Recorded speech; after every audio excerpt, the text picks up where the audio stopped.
Have you thought what happens to all the waste which we generate at home?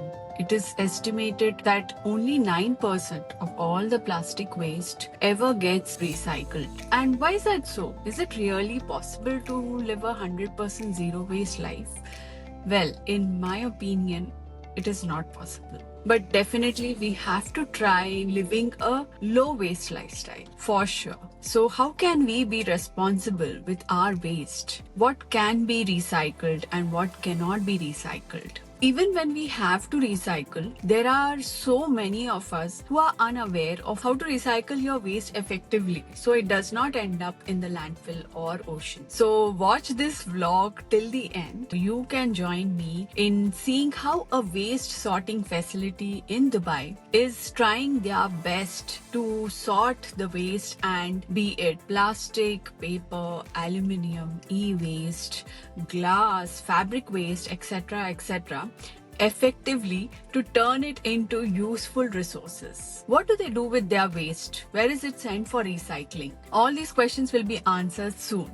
Well, they have a unique system to help people reduce their waste where they say it might just put them out of business. So that's interesting, and I'm eager to know what that system is. If you are already recycling properly, or even if you have not started or just started, this video will either give you some new insights, or if you are a beginner, it will help you understand recycling better, and never know, you might just get motivated to kickstart your recycling journey. Well, even if this is for the UAE people, wherever you are watching from, you will definitely find some good insights. And if you have a better system in your country, I would love to hear from you. So comment below and let me know what is the system that is followed in your country. We all can learn something new from your experience and knowledge. So here I am going to this facility, that's the warehouse. We will be going there. So yeah, here I've come to check out this waste sorting facility in Dubai. Hi Pallavi. Hi. How are you? I'm good. Welcome to our facility. This is where the magic happens. Amazing. Right. I can take you through a tour. Yes. Right. So look, as soon as the driver comes in, we split them into two categories. We've got companies and customers. So these are households and these are actual businesses that we work with. Right. Obviously, these boxes are just to showcase the differences. It gets full really quickly. It gets moved to the next step, right? Each bag that we have has a QR code on it. This QR code allows us to track it from where it's coming from, who does it belong to. So even if it gets mixed in here, we know whose bag this is and how it gets allocated to this, right? So I'll just quickly show you. So these are some of the QR codes that we use. We take the QR codes back as well because unfortunately for now, we have to use QR codes which are not a particularly easily recyclable product because You give this to the customer? these goes out to the customers, individual customers. They stick it on a bag, they stick it on a bag, they scan it, it creates a request, we go pick it up. But once it comes here, and once we sort the bags, we don't know, but when we sort the thing, or the system knows it belongs to Pallavi, for example, and she lives here. So we can then create data systems of how much waste is collected from areas, by age, by gender, and that allows us to make changes on how we want to work. The next step, we bring it here. Companies and clients have a separate system because individual customers, we give them a snapshot of what happens. So the process is the bag comes in, our guys open up the bags because they're sorted at source. Most of these bags that come to us are Our conversations with the customers on a consistent basis, because we send out notifications through the app as well, or through the platform, and through emails and so on. We have a three bad bag approach. 3 bad bags, so that means that's 1x. As soon as you get to 3 X's, we will come back to you and say we don't want to work with you anymore. So we will stop picking. Because it's all mixed. We'll stop picking up from you because we don't want this to be a garbage collection company, right? And what people don't realize is how much effort it actually goes in to go through garbage. Now I've done this and I don't want my guys to do this consistently, right? So we have a 3X approach, 3 X's, and then I'm sorry, we we would love to work with you, but unfortunately you don't want to work with us, so it doesn't work. It might be a risky strategy, but we'll see how it works out for now, right? So for the clients, for the businesses, it because they need specific details about what happens, we give them plastic, then the plastic gets broken down into different categories, so HDP, PP, LDP, what different categories have we collected from them. Same thing with e-waste, same thing with cardboard. Paper cups get separated because they don't go into the paper category. Right. Because they have a plastic lining, they shouldn't go in the paper category. Same thing with food. So if there's food waste, it's split into fruit peels, vegetable peels, and then plate waste, because there are two different ways of managing this. But we want to go back to them. Why we are this specific is because we want to go back to them and say, hey, look, you've given us 50 kgs of plastic, for example. This is the breakdown. But what you can do is you can change this to not have 50 kgs of plastic in the thing, or 50 kgs of cardboard. How can we reduce their flow of waste coming into us, right? And that's the thought process with the client. That's why we go into very specific details for them. Right. The next step is everything that was mixed in together. Bong, who is our sorting specialist, essentially puts all the categories in different boxes, right? So we will have, it's not there now, but usually what happens is we have The plastic waste. Yeah? So this here is our troublesome conversation, right? So now if I have to ask you a question, how would you recycle a toy? Theoretically, plastic, but we don't know what plastic's in this. Is it mixed with 3 different categories of plastic? Is it just one plastic? What kind of glue was used in this? So it makes it really hard. Again, theoretically, when we say we can recycle this, what happens is if it probably gets burned, it probably gets discarded, and then it still goes under the recycling numbers, right? That's how it unfortunately sometimes it works, because technically it's been recycled because they send it there. Afterwards, unfortunately, if it happens or not. So this is where we made this into a problematic area. So we've got vapes in here as well, which we found solutions for. But then you have mixed materials as well. Yeah. Then you have, again, I mentioned stickers already. Yeah. So our aim is to keep this as low. Tell that because see, I have enrolled for your membership. Yes, thank you. But I've had a doubt. I don't have a printer. How will I? So the QR codes get delivered to you. Okay. Yeah. There's a order QR code button when you onboard. You click it, and when we come next time, so every Thursday we are in greens. Okay. So it's a preset schedule. Every Thursday between 9 to 5 we are in your area, My area. right? You scan the QR code, it will create a request, Okay. right? Okay. But because sometimes, like you said, I can't print my thing, Yeah. you just click order QR codes, you automatically get added into the trip. So my guys will come in, give you bags, will give you codes, or if you've ordered a box, you'll get a box. Okay. And then they'll collect whatever you want to deliver as well. Yes. And then from next week onwards, it's just scan the QR codes. And whenever you're done with the QR codes again, Yes. click the button again, it'll automatically put you in the code, they'll send codes again. We are working on solutions to get rid of the QR codes, but again, that's a bit later on, right? Because again, if I have to control my own waste stream as well, so which is why the problematic area, right? Okay. Our So these are stickers. That's why they can't be recycled. it's because the plastic that they use is very thin and they use glue. Okay. Okay, so when But you is there no option for? the problem with this is because it burns really hard. You have to shred it before it goes into the burning part of the thing, right? To make it into granules. For the shredder, it's a bit annoying because it will get stuck onto the corners, and then you have operational problems.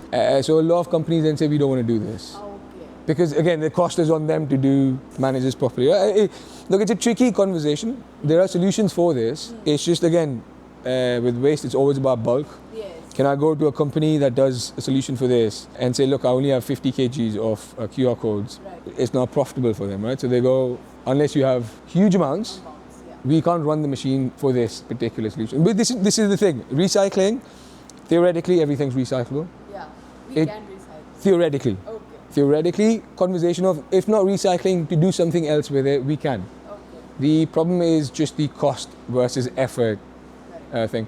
Does it cost us more to put in this effort without any ROI? Yeah. Unfortunately, it's a good thing that we're doing, but you also need money to come in on a consistent basis, right? So that's where it's a bit tricky. But look, this is our a problematic area. The aim is to keep it as low as possible. At one point in the summer last year, it was up till there. Oh wow. By the way, this is all the decoration that you see in the warehouse is from people's discarded items, right? Yeah, we haven't said anything. Photo frames and Yeah, those photo frames there, even the shelf that we have there for our tools, that was sent across by someone else. So all the cleaning equipment that we use in the warehouse to keep it clean is all sent across by people. A little bit left over, so we keep it for ourselves. Once it's sorted here, right? They put it into that baling machine there. okay. It bales the wall because waste, you can see, is going to be very open, and if it's high in volume, especially plastic, space becomes an issue. So you use a baling machine to kind of just shorten the whole thing. Right. This is what you would get. So this is a bale of HDPE. HDPE. Yeah, HDPE. Okay. I'm going to talk about a small problem that even we face, and now I'm going to rectify this right in front of you, actually. So we do a monthly check of our systems in terms of, is the contamination when it's baled up to a certain standards, right? Or is it higher? So in this case, this should not be happening, which is the yellow HDPE coming in with the white one, right? Because the white, it's not a problem. Each recycling company has a threshold, right, of how much they can take. But because the way we work, we want to make sure Yeah. it's very specific on white HDPE milk bottles have gone here, and this is how much we've collected, and this is where they've gone.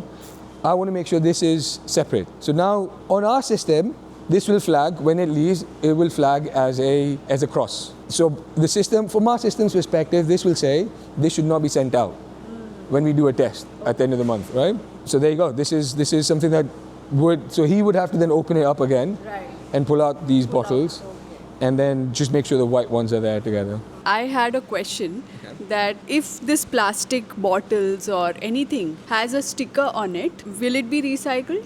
That's a very good question because the stickers are a different type of plastic, Yeah. so they should be separated usually, right? But because we work with the company that we work with is okay with this coming up separately because they have a washing line and a separation line anyway. Right. So we don't actually have to do that much of an effort. But yes, theoretically, those are two different plastics. When we usually work, if we weren't working with our partner that we are currently working with, Yeah. we would have removed the packaging. Yeah. So the brands usually, when there's food packaging, they put these stickers on it, and that might be difficult to remove, and that can be a hurdle for people to recycle because they don't want to do all that work. Yeah. But that can be done. It's not a problem. Okay. Majority of the food packaging, the bigger issue with food packaging usually is not the mixing of the two materials. Oh, okay. It's the food contamination that is more of an effort for them to clean out. Okay. Rather than the actual packaging itself. Yeah, would it be better if the branding is not there? Sure. Okay. Sure. Yeah. It makes our job easier. Right. Or the recycler's job easier. Yeah. But does it impact the thing so much? Not as much as you think it would. Okay. So Right? I can ensure that if I'm putting a plastic lid with that sticker, It's fine.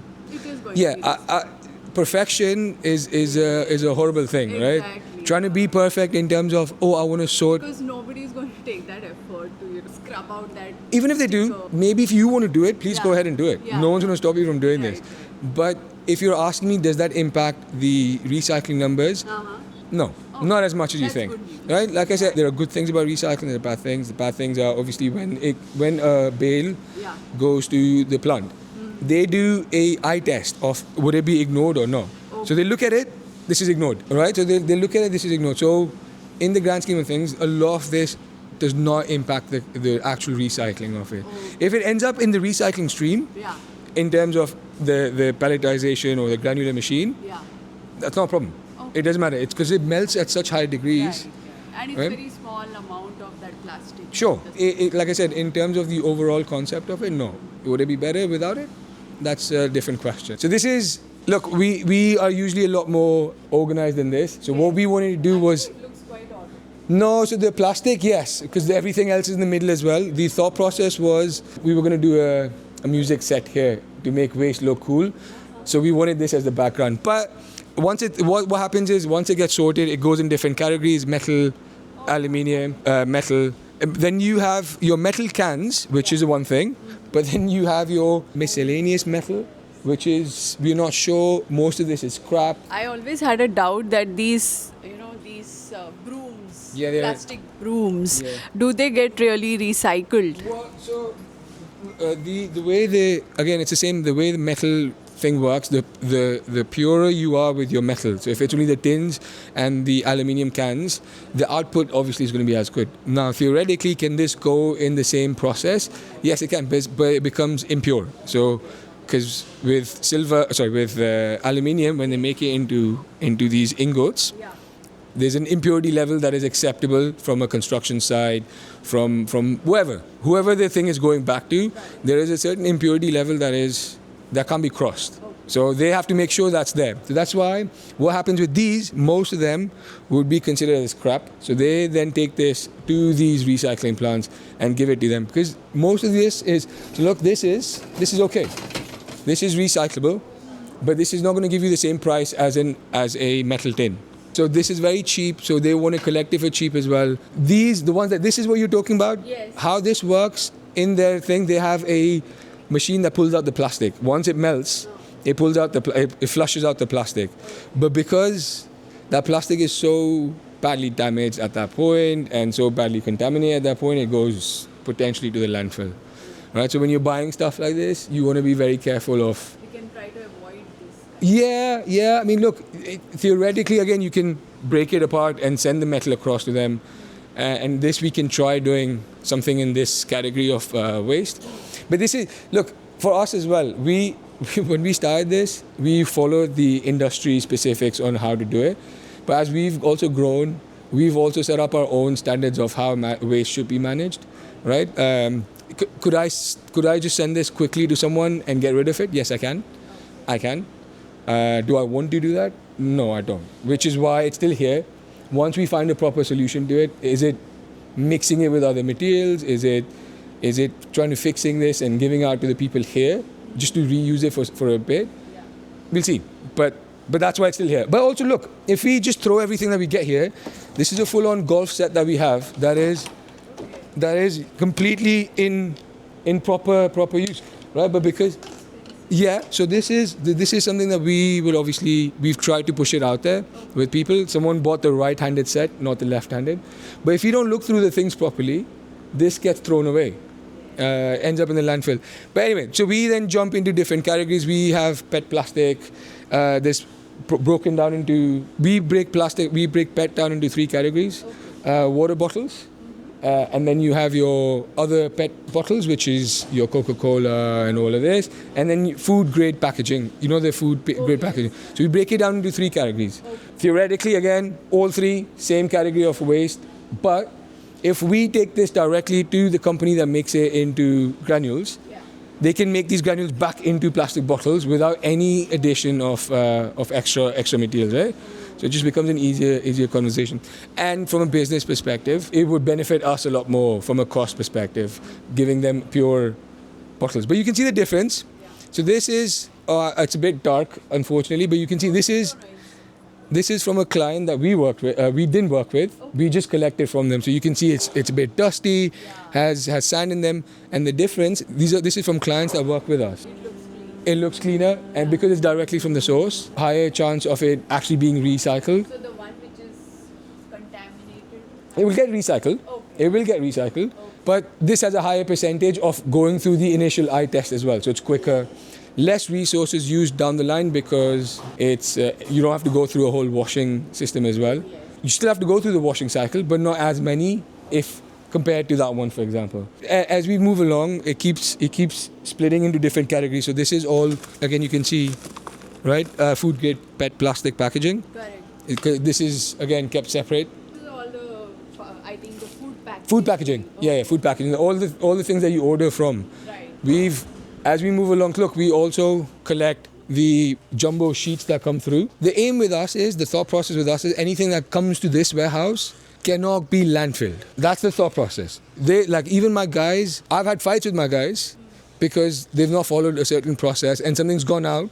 And I'm like, okay, as long as it's gone out, document this. So I want to know why it's gone out. Like I said, maybe it's a pipe dream, but the fact that I can do this is testament to how I think waste should be managed, right? So, but yeah, look, then as we move along, you can even see this. We had this from a client that we work with. These are olive oil bottles. So we actually removed the oil first, kept the oil separate, called in oil, a reusing oil company. They took the oil away from us. It was about 100 kgs worth of oil. But this was generally just thrown away. That was thrown away with oil in it? It wasn't thrown away. I mean, it was, hey guys, we're done with this. But again, Expired or something. or just done with it, right? It's the oil is very hard to remove because it sticks onto the thing, right? It's again cost versus effort. For them, it's easier to pay you as a recycling company to come collect it and make money from it without thinking who's going to pay for the effort of removing that oil. Again, I could have taken everything out, just given it out to another company and tell the client it's reached the destination, right? I could have done this as well. But again, anything that comes to the warehouse has to be documented. There has to be a process of how it should be managed. A lot of effort from our side, right? And then as we move along, we go into the clothes category as well. We collect clothes. Most of these clothes go to Thrift for Good, but some of these clothes go out to these guys.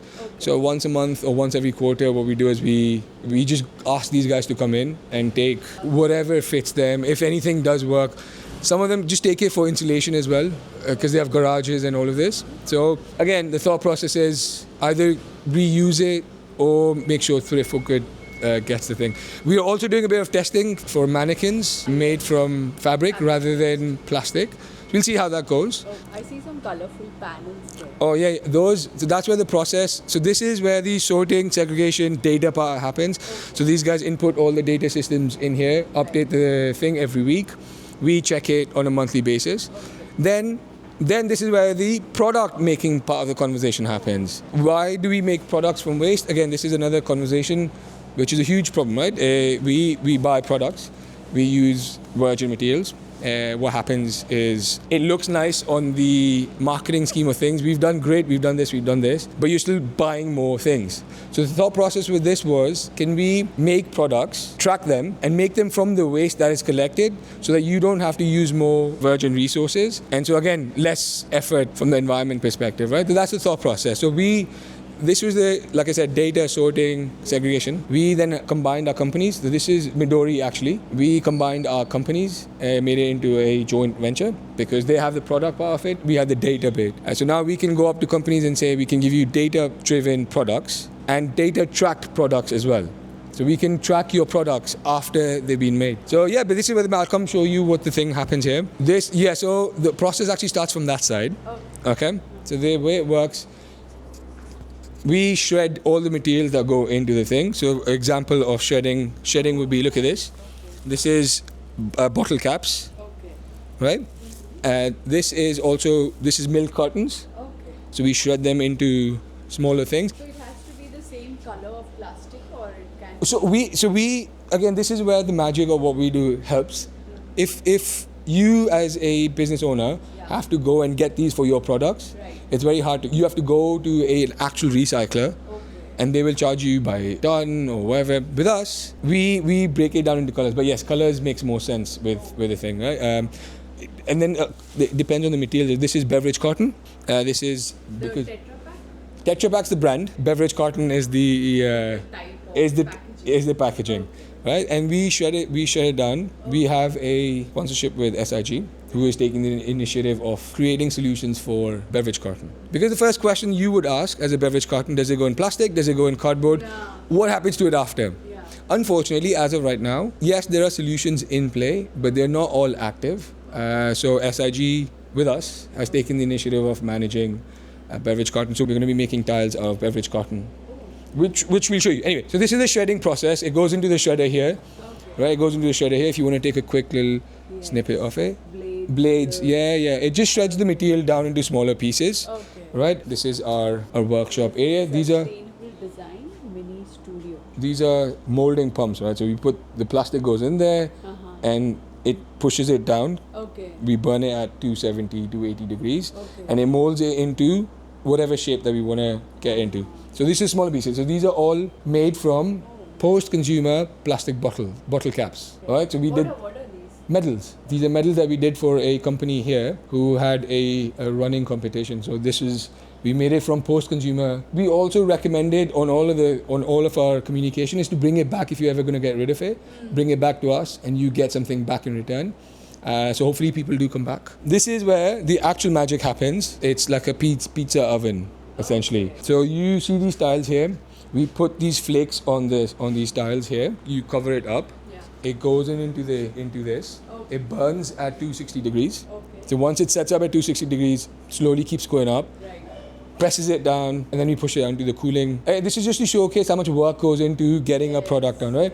It goes into the cooling. It comes out as a tile. We break it up, and this is what you would get from it. So this is how it would come out. It's a tile, and then a tile can be used for anything. So then you can cut it down into furniture. You can cut it down into pieces of trophies, like you said. Like you saw. So we have different colors as we move along. You can even see this. These are all the shredded materials that we have here. Yeah. If you come here, you can see different color variables that we have. Okay. Light blue, this is dark blue. Orange. So what we do then, This is, I think, thing. Yeah, the pie celebration thing, right? Yes. So the aim is what we try to do here. It's not just a recycling facility. It's not. Okay, it's more of a center. Okay. That's how we would want to do. I don't know, center, lab. I'm not sure what word you want to use here, but the thought process is, again, like I said, sorting, segregation, data, right. But also R&D in terms of what can we mix with products and to get it back in return. So, can we mix beverage carton with plastic? But yes, we can. Can we mix beverage carton with some of those materials there, which are hard to recycle? Mm-hmm. So that again, we find a solution for this, right? So then we can make.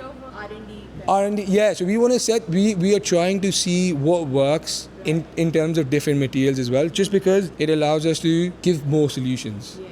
Right. So once this is made into this, it goes onto the cutting machine. Okay. Right. It cuts it out. I'll give you an example of how we work. So for example, this, if it doesn't come out properly, we'll go back here. It doesn't come out properly, and it comes out all weird shape like this. So what we do. These are the extra pieces that we cut off from the sides, right? But these also get collected, because what happens is this will also go back in again, get shredded again, and then we'll try it again to get a thing out, right? Again, the idea is to not waste anything.